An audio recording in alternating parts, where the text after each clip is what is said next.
it's a question of that we always get asked at the dinner table or out with our friends who we don't really know that well, but they know we're in real estate. It's how's the market doing? Not only is it, oh, are you going to keep the home for 3 years or 4 years or something like that? Right. But also, how long are you going to stay in this mortgage potentially? Series of, court proceedings for basically just poor representation in the marketplace of values and services that people can offer. Okay, how much would you list my property for? But also, what else are you going to do to help me sell my home? Because I'm going to walk you through this process. Not actually hold your hand, but maybe still a great time to sell. Yeah. Right? Because of all those factors we just talked about.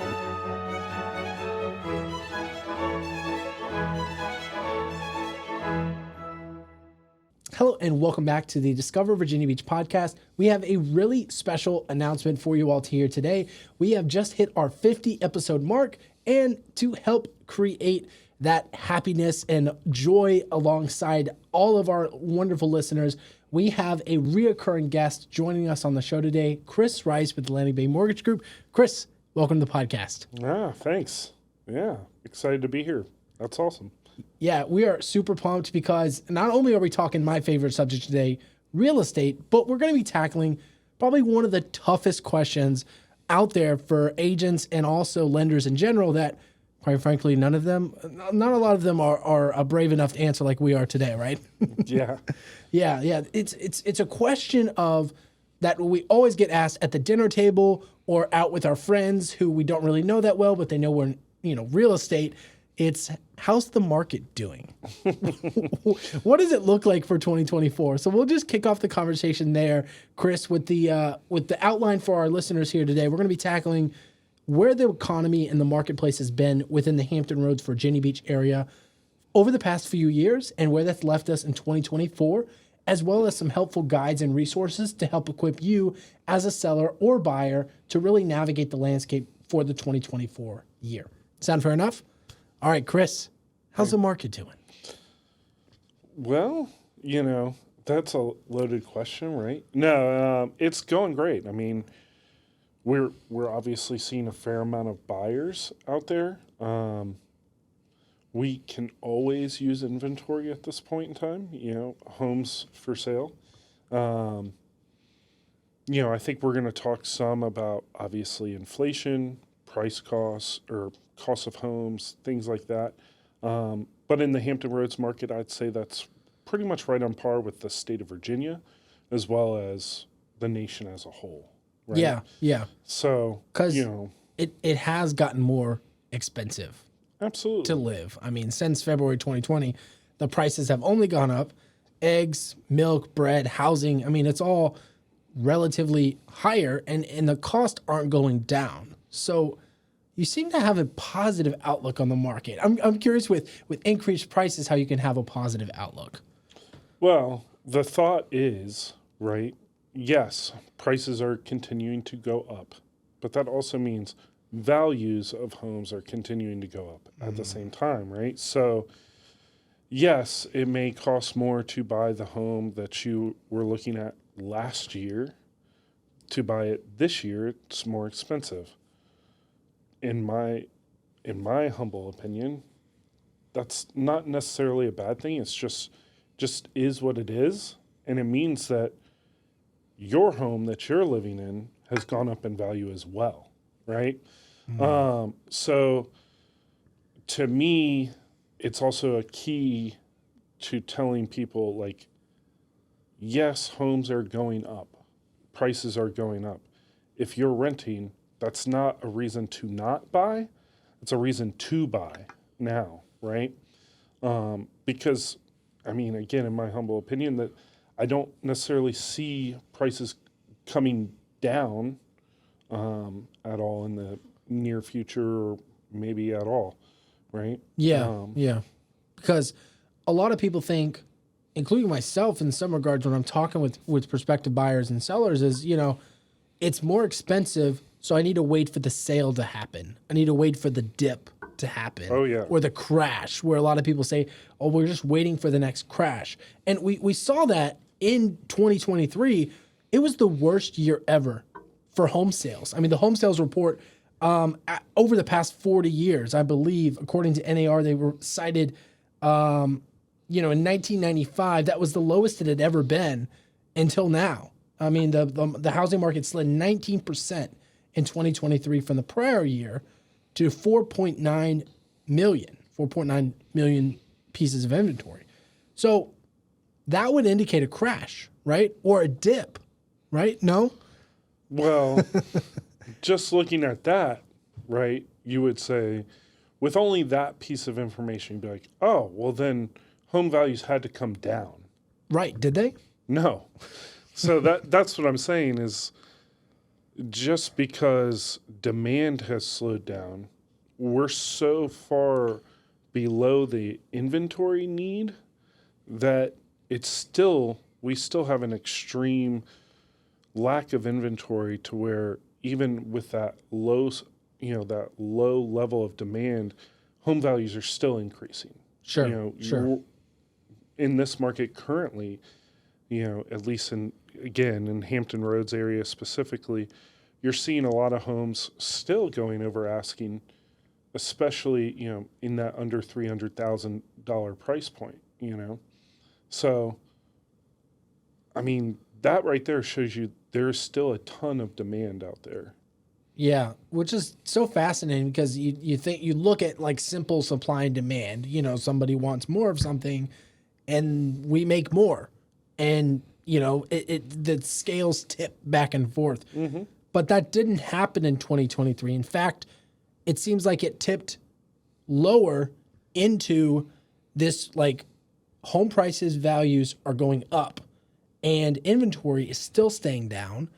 And as a result, buyer morale is lower because it's more expensive. Mm-hmm. So it just made the values go up even more. Am I understanding that correctly? Is that a fair summary?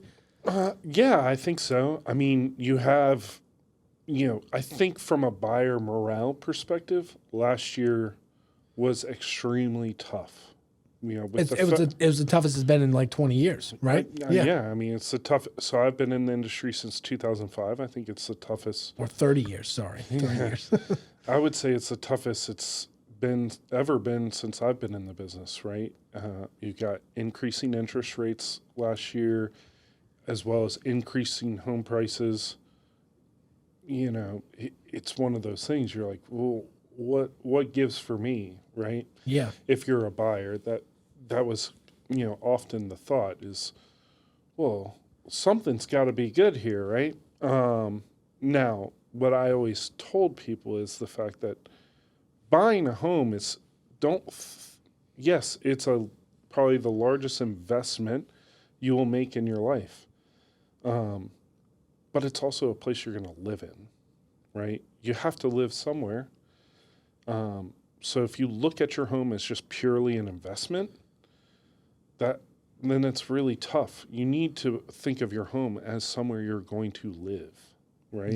Yeah. So is it better than, when rates were 3% or below? No, but those were historic lows, right? At the same time, the interest rates we were in last year and are in today are obviously better than the interest rate you're paying when you rent, right? Yeah, that's true. That's true. When you compare the rent to buy scenario, for most folks, it just makes more sense to buy in the long run. Yeah. When you look at, according to your view lens, something you're living in, not an asset for you to, acquire more value in. Although that is a true case now, more than it ever has been when you do buy, over the past couple of years, that home value has increased and then some. Mm-hmm. And you saw that with home sellers too, when they listed. Yep. We had a few listings for, I worked on the buy side and the sell side, and it was just the asking multiple offers, above asking, waiving contingencies. It's crazy. And that's where we're going to kind of land the plane for this part of the conversation into 2024 is where that's left us. So Goldman Sachs reported the U.S. home price forecast to climb as high for mortgage rates in 2024 as 6.3%. This was as a couple weeks ago. Now we know that they've gone even higher to closer to 7%, right? Mm-hmm. So when we look at demands, when we look at factors like supply and demand, Chris, I'd like for you to walk us through. We'll start with sellers first, and people who are thinking about selling, just because like if interest rates are high and buyer morale is low, or buyers just aren't as readily available because they can't afford necessarily to buy a home in this market, does that mean that they should hold off on selling? No, I mean, I don't think so at all because, again, we have such a shortage of supply, right? Such a shortage of homes for sale that even with, like you said, buyer morale being low and interest rates being high and, all these things, well, if you're thinking of selling your home, I mean, it's still a great time to sell. Yeah. Right? Like, Yeah. because of all those factors we just talked about. I mean, still today, we are seeing, some homes for sure be going over asking price, getting into some bidding war situations, appraisal guarantees, things of that nature. So, I mean, those are all good signs if you're thinking about selling your home. Yeah. But if I'm looking to sell my home and then buy a home, I get a little bit more nervous. So selling sounds like a great idea. I mean, gosh, I get my home valuations from you every month. For those of you who don't know, just email Chris, Chris Rice at AtlanticBay.com. Shameless plug here. And he'll set you up on a free search where you can get monthly reports on how much your home value could look like if you were to sell that month. Now, I got my report and it looked great. My value of my home gone up, as well as our investment property. It went up. But then if I look on the other side and I have to now then sell and then go out and buy with higher interest rates that I haven't seen ever, right? Because I bought when the sale was on. What do you tell somebody like me that's on the fence between selling and buying? And what type of factors would you look at for me to consider before I made that decision one way or the other? Yeah. So, first of all, I mean, I always tell all of my clients, like, look, I'm not here to sell you on buying a home, right? That's my job. Yes. Yeah. I mean, I'm not going to sell you one way or another, right? That's a decision you're going to need to make. Like, whether or not you want to sell and buy, that's a decision that you and your family need to make. My job is to show you the options available to you and help you come to a conclusion one way or another, right? I'm not going to be that pushy guy, That's just not me. That's not my style. So, but generally what I talk about is where are we at currently in the market? Where would your payment be? And generally what I'm asking beforehand is with each client is if you found the perfect house. Joe found you that perfect house, checked all the boxes, right? What would be the maximum you guys would be comfortable spending on a monthly basis for your mortgage payment? And then from there, I kind of just backtrack into, let the math do the math and figure out, well, how much home does that get you? Right. Right? Based off of roughly how much you're going to put down, all those things, and tell you, okay, that's roughly this much of a loan, which can get you roughly this much of a home. From there, it's up to you, the buyer, to determine if that's something you want to do or not, right? Generally speaking, I'll give some potential advice or something like that, maybe if asked. If somebody's going to sell a home that they're living in and the home is valued around, let's say, $280,000, and the amount of home that they think they can afford equates to about $300 or $290 or something like that. Right.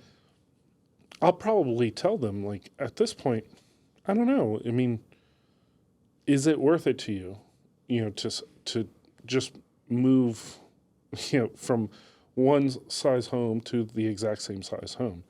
Now, again, that's up to them, right? They may be moving for a different reason. They may not need a bigger home, but they just want to be in a different area, right? They may be moving from one part of Virginia Beach to another part of Virginia Beach, or from Virginia Beach to Norfolk, or Chesapeake to Virginia Beach, things like that. That might be what they're looking for. Right. In those cases, well, then, yeah, maybe it makes sense, right? Sure. And it seems like there's a couple different variables we look at on our end when we look at supply. So one of the factors is just basic life events. Nanny passes away, right? John and Kate can't make it work, right? They got to split ways. They got to get a divorce. Militaries. I mean, our area is full of people getting stationed to Norfolk, Virginia, not knowing what the heck it has to offer. Tons of fun activities and lots of breweries for our military folks out there. Just general relocation in general. So that's going to create some level of supply, right? Because people are just moving in and out. But what surprises me, though, and what kind of scares me is the new construction, which I'd love to hear your thoughts on this, Chris. New construction was down nearly 17% last year, according to the RAIN report from March 2024. If we know that we have a shortage in inventory and everyone is aware of that, then why aren't more people building homes? And I'll do another follow-up question for all my eco friends out there. Why aren't we building homes with like solar panels and more readily available supplies to help make the homes more sustainable? Well, that's a big question, right? Save the big questions for you, Chris. Right.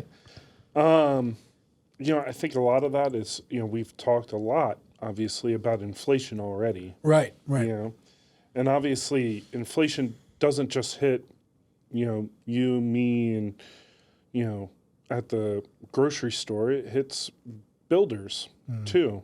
So, the cost to build went up. And so, there was some shock to that, how much inflation really kind of skyrocketed there, really hit some of the builders. Yeah. So, again, I'm not a builder. I can't speak for a builder, right? But I would imagine that there was some shock and awe in that. And they were like, well, maybe let's slow it down a little bit, right? Yeah. But I think there's, the idea is, or the theory is, and what I've been seeing is there's more new construction coming up. Permits are going up. So the hope is that there's more new construction on the way. Absolutely. And Chris, I threw that curveball at you for a very specific reason.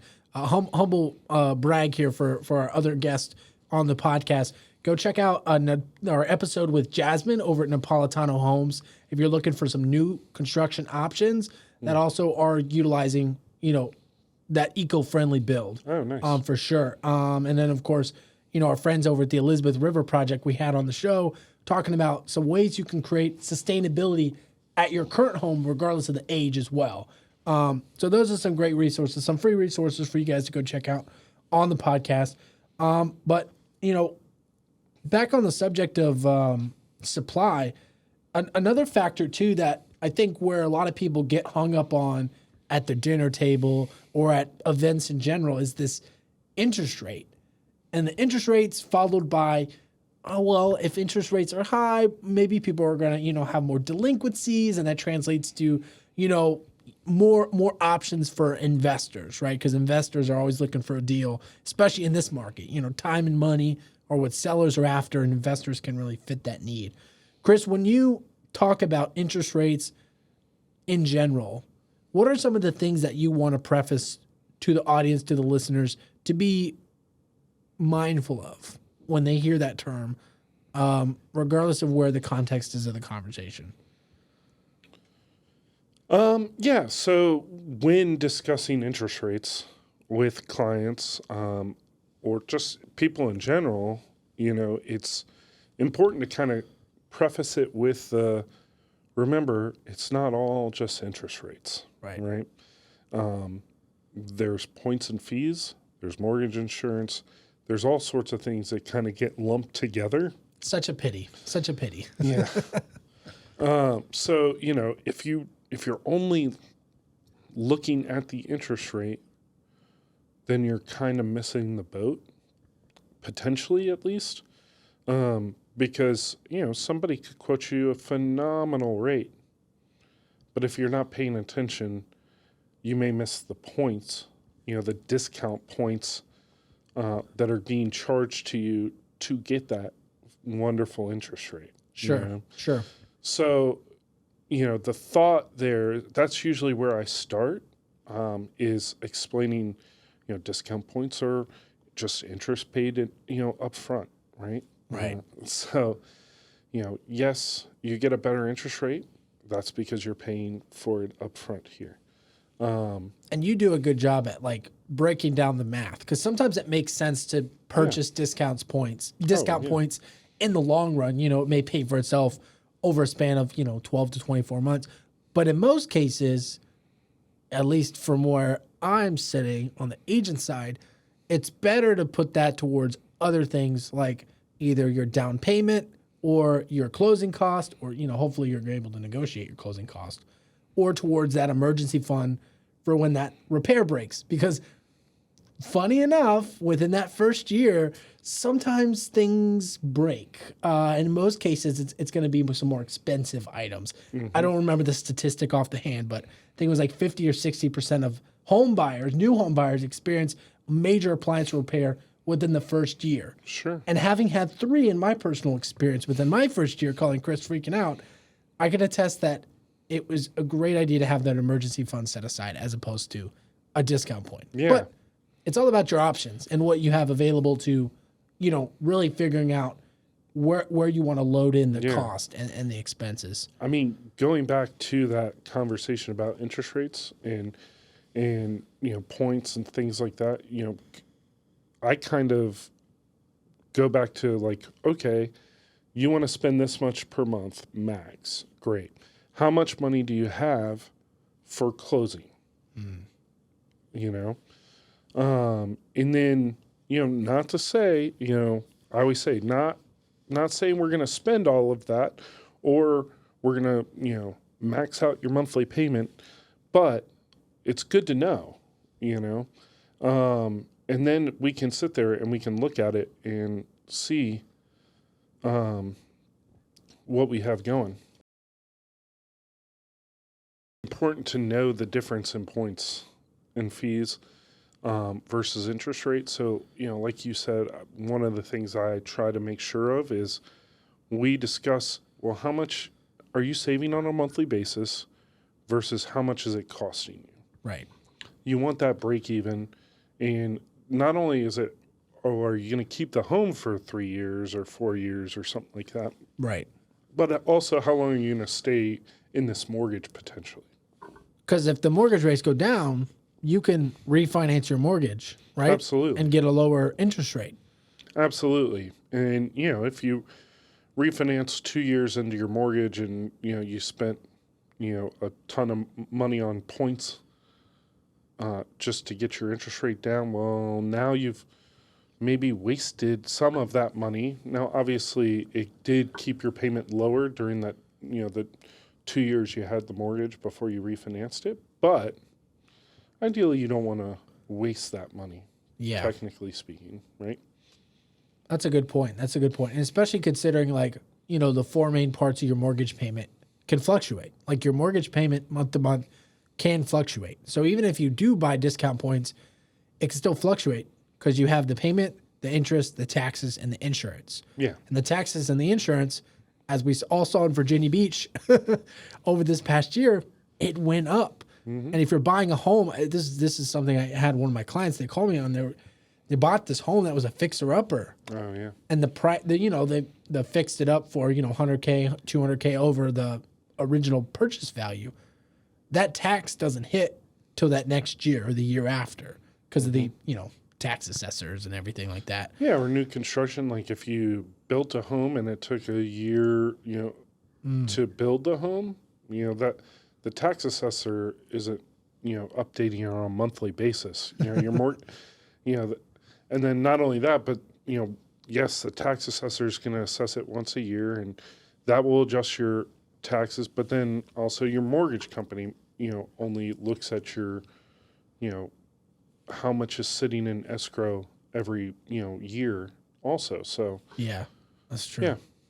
Yeah, not to mention too, so the average price right now in Virginia Beach, or say the median for the region as a whole, so Hampton Roads, 757, all those keyword SEO terms, Suffolk, Virginia, Portsmouth, Virginia, Chesapeake, Virginia, coastal Virginia area, 332. But as we mentioned at the beginning of our conversation, it was like 290, 275 to 290 range prior to 2019. So 2018, 2019, it was sitting there. And we have not only seen a price increase, but also an increase in the number of investors buying inventory. So nationwide right now, it's like 30% higher. That's according to housingwire.com, of just more people, more savvy, people with loans, whether they be VA loans or conventional or, hard money lenders, taking advantage of these deals where they see, oh, these home values are holding in value and they're going up a lot quicker. We're going to get into the business too, where, you kind of see more, action happen than we would typically see, 12, 15 years ago when it was just buyers and sellers, Yeah. And I mean, obviously there's always been investors within real estate, right? Yeah.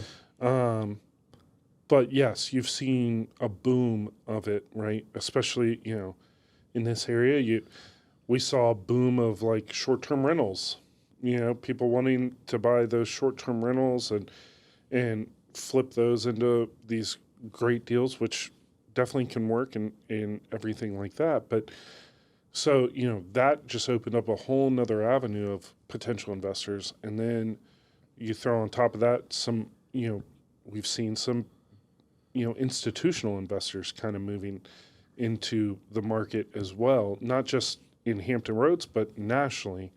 So all these things have kind of caused a bigger boom within the investing community. Yeah, it just creates more demand, right? And with inventory still being so low and values going up, it just makes more sense for investors. I'm curious for you, Chris, what role do you see investors playing in the local real estate market, and how do you see this impact on first-time home buyers and on the lending side as well? Doesn't it make your job a lot harder to sell those loans, to make those loans originated and happen? As far as, I mean, to some extent, yes, right?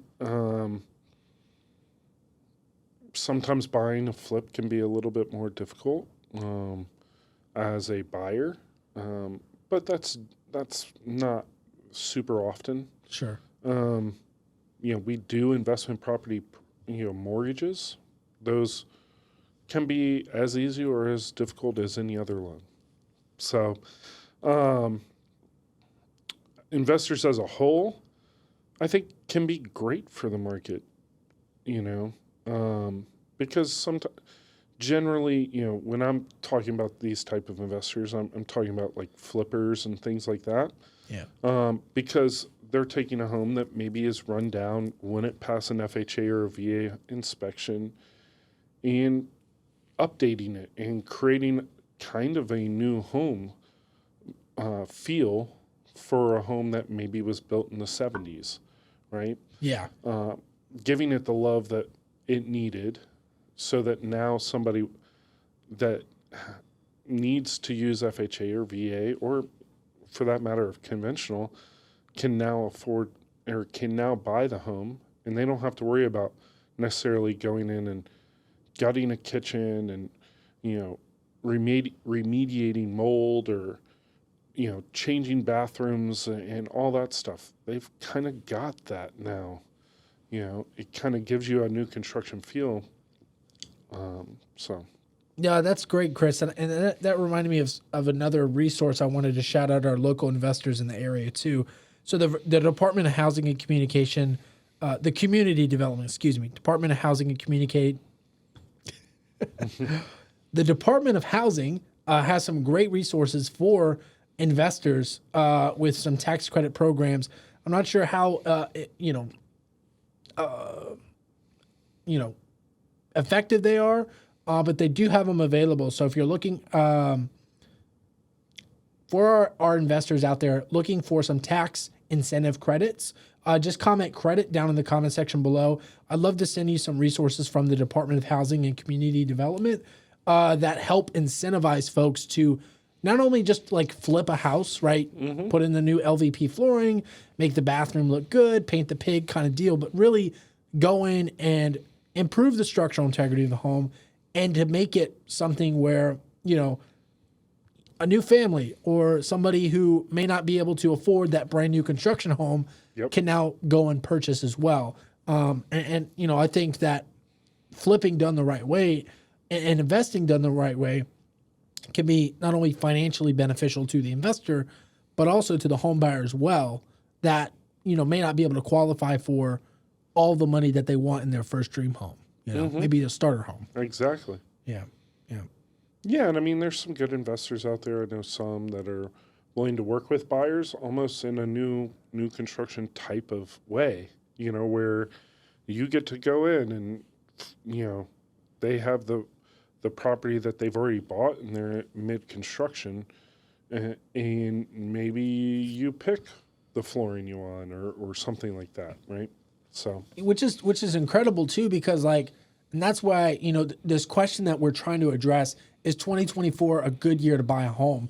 I mean, inventory is low, right? It's extremely low, and its interest rates are very high. So on the one hand, if you're just looking at that variable, it's not a good time to buy. But if you look at the other factors that we as professionals kind of see as the other avenues to take when life demands change, whether that's someone passing away or you have to relocate for a job or you just have more kids and you need more space. Exactly. We are looking for those avenues as well. And, regardless of interest rates, we're looking at buying power in a couple different variables. So some of the things we look at, and Chris, feel free to add to this list as well, but one of the couple variables I look at is the days on market a property's been listed. Sometimes Mr. and Mrs. Seller just get a little bit too much on the list side. Whether that's the agent or the particular seller, perhaps they think the home is worth more than the average buyer is willing to pay. Regardless of whether or not it's right or wrong, it sits on the market longer.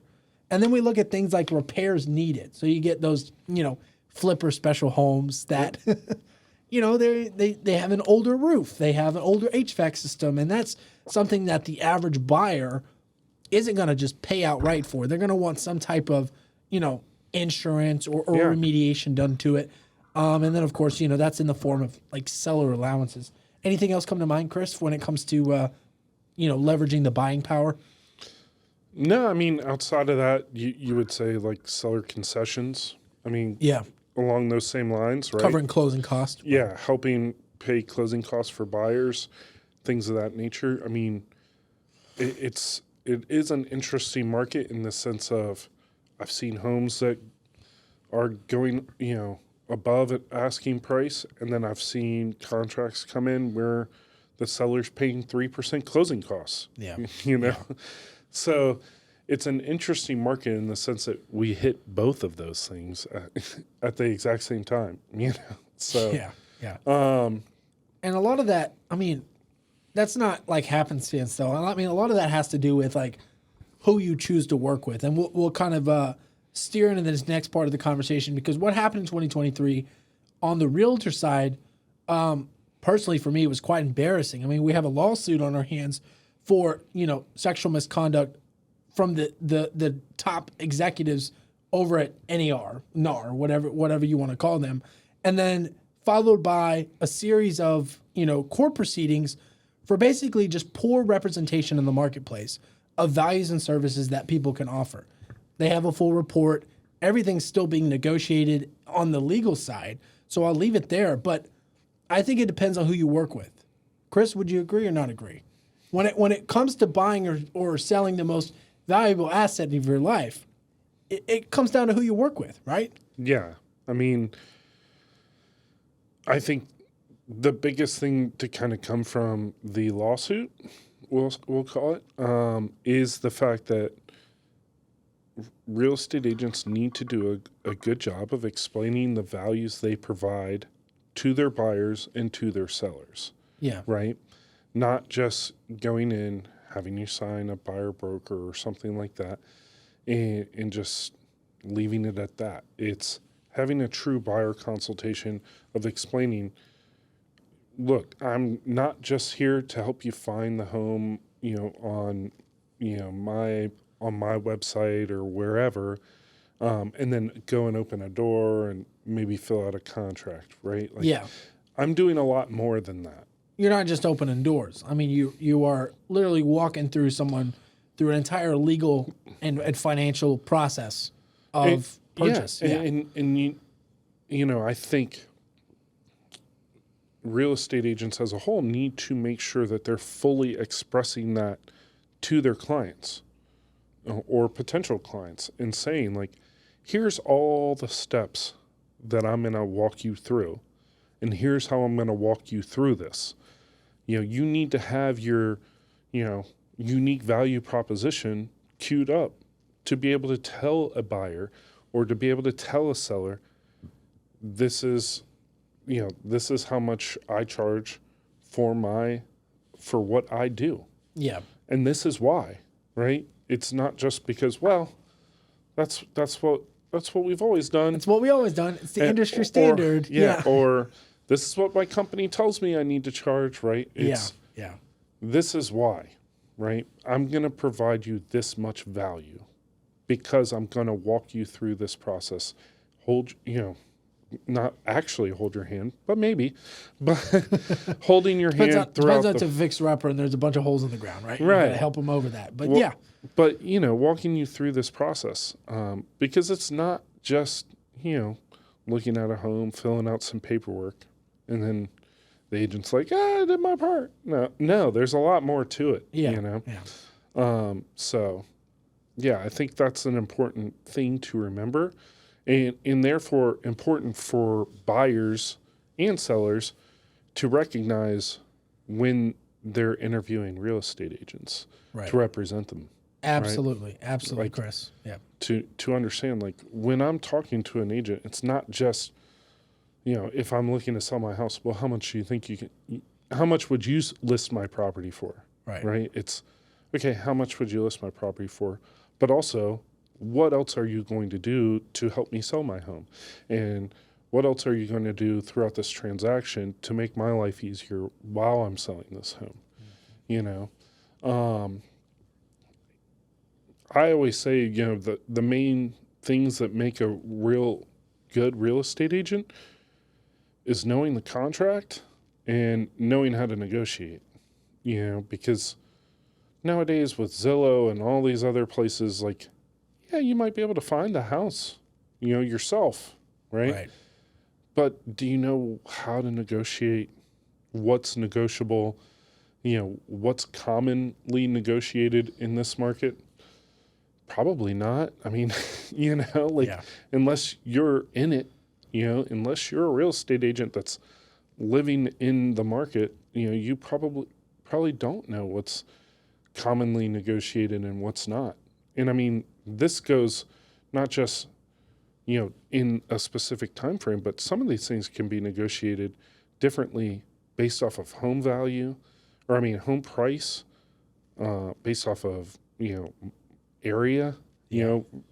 Certain parts of cities are different than other parts of cities on maybe what you may or may not feel you can negotiate for. Yeah, absolutely. And just keeping in mind, having somebody you can talk to that's going to understand your needs and also to be transparent with the process. Because I think where a lot of miscommunication might happen is that initial consultation where, someone's bidding for your business. I mean, they're gonna offer you the sun, the moon, the stars, but like seeing a track record of that or being able to, have an agreement where if you don't perform X, Y, or Z results within a certain time frame, then we can negotiate whatever pay or whatever resources or whatever variables that might incentivize a seller or buyer to then go and work with somebody else, right? Yep. Yeah. And then, consumers have a right to be informed. I mean, at the end of the day, if it's not for the buyers, I heard this from another talk show. Shout out to the Real Estate Podcast. They were talking about the who actually pays the agent commissions, and a lot of people say the sellers. Sellers pay the agent commissions, but then if you look at it, it's like, well, the buyers originate the loan, and the loan is what pays all of the bills. So is it technically the buyers? Well, yeah, technically it's the buyer, right? Yeah. Because they're paying for it in the price, right? Right. Which is kind of what caused this whole lawsuit, right? Yeah. So, yeah, technically it's the buyer. I love throwing curveballs at you, Chris. Even though it's, it comes out of the seller's proceeds at the end of the day. Because the sellers get the value of the home, right? Mm-hmm. Yeah, they own the property. Yes. But, if the buyer's the one providing the money to the seller, right? Yeah. Then, you would say technically the buyer kind of paying for the real estate agent. And, like you said, I think that this is going to cause some, definite change, obviously, in the industry. And I don't think, there's a lot of mixed emotions, especially within real estate communities, on whether it's all good or all bad. I think there's enough where it can be a little bit of both. And I think you're right in the sense that consumers deserve to be informed about the fees that are being paid and things like that. So yeah, absolutely. But we'll see what happens as we do with any legal lawsuit. We'll wait a couple years and it'll iron itself out. But in the meantime, we're in 2024, Chris. What tools and resources do you think are being underutilized, for the folks in our industry that could significantly benefit buyers and sellers today, right now in 2024? That let's say as consumers are shopping around, right, for agents and lenders, what are some tools they should be on the lookout for to help indicate somebody that is a more, could be a more suitable fit for their needs or have more resources than, let's just say, the average Joe agent? Yeah, I mean, I think that, one of the first things I would expect, as a buyer, is somebody that's going to take the time in that first buyer consultation, we'll call it, to really tell me the process. Tell me what to expect, especially a first-time home buyer, right? Yeah. But not only first-time home buyers need to be walked through this. People that have bought and sold homes need to be walked back through it because things have changed. If you bought a home in the 90s, it's definitely very different today. Yeah. So I've been told. I don't know. Yeah. So, I mean, even, early 2000s, right? So, yeah, I mean, a lot has changed, right? And it's going to continue to change, right? I mean, that's just one thing that will always happen is things will continue to change and evolve.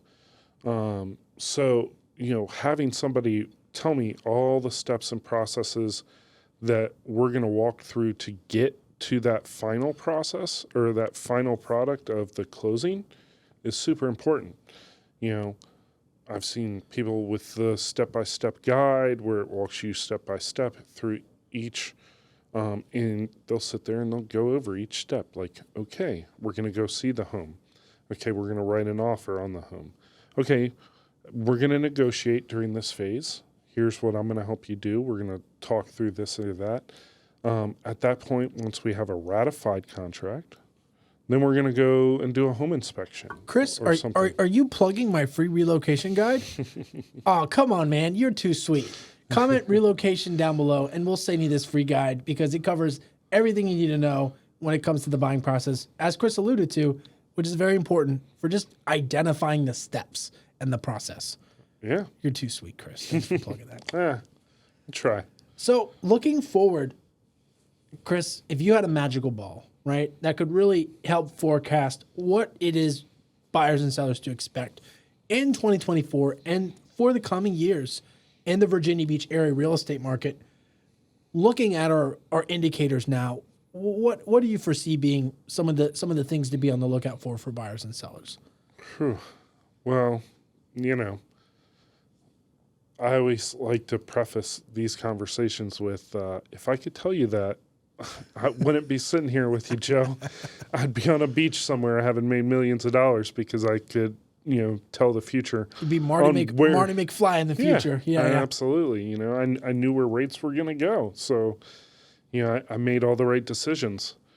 But with all that being said, as, inflation starts to get under control, which it seems like we're starting to get to that point. Sure. We saw some good indicators, end of last year, maybe beginning of this year. Things kind of fluctuated back up a little bit. But as we start to see inflation really come back under control, you're going to see interest rates start to come back down. How far down? That's a Will we see 2%, question. 3% again, Chris? I doubt it. Yeah. Definitely not. Well, I shouldn't say that. Probably not this year. That would it's be funny pretty drastic. And the if prediction at the end of of 2023 was it'd come down to like 4 or 5%. Sure. Q1, Q2 of 2024.